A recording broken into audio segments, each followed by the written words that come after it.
पाठ्य पुस्तक स्पर्श पद्यखंड कक्षा 9वीं पाठ अग्निपथ। पाठ के प्रश्न उत्तर। निम्नलिखित प्रश्नों के उत्तर दीजिए। का कवि ने अग्निपथ किसके प्रतीक स्वरूप प्रयोग किया है? उत्तर।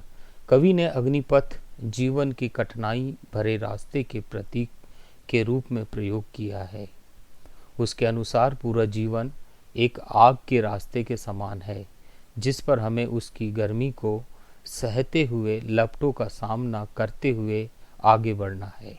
ख मांग मत कर शपथ लथपथ, इन शब्दों का बार बार प्रयोग कर कवि क्या कहना चाहता है? उत्तर।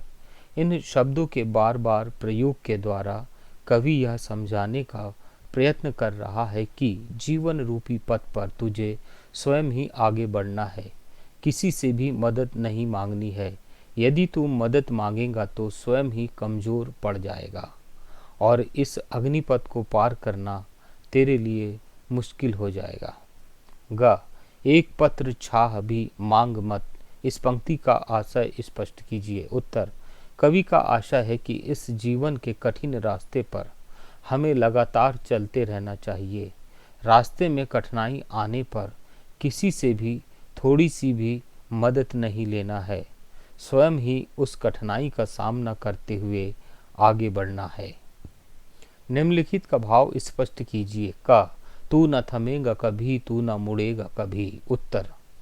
कवि का कहना है कि इस जीवन के संघर्षमय रास्ते पर चलते हुए कभी थकना नहीं है, कभी पीछे मुड़कर नहीं देखना है कि हमने क्या पाया और क्या खोया। ख चल रहा मनुष्य है, अश्रु स्वेद रक्त से लथपथ लथपथ लथपथ। उत्तर। कवि के अनुसार मनुष्य अपने संघर्षमय जीवन के रास्ते पर आंसू पसीने और खून से लथपथ होकर आगे बढ़ रहा है और निरंतर बढ़ रहा है। जीवन की प्रत्येक कठिनाइयों का सामना कर रहा है। प्रश्न 3। इस कविता का मूल भाव क्या है, स्पष्ट कीजिए। उत्तर। इस कविता का मूल भाव यह है कि कवि सभी लोगों से कह रहा है कि जीवन के यह संघर्षमय रास्ता अग्निपथ के समान कठिन है, जिस पर तुम्हें अकेले ही बिना रुके बिना थके चलना है। मार्ग में कितनी ही कठिनाई क्यों ना आए, किसी से भी मदद नहीं मांगनी है, चाहे आंसू निकले, चाहे अत्यधिक पसीना बहे, चाहे खून से लथपथ हो जाओ, पर इस मार्ग पर आगे बढ़ते ही रहना है। धन्यवाद।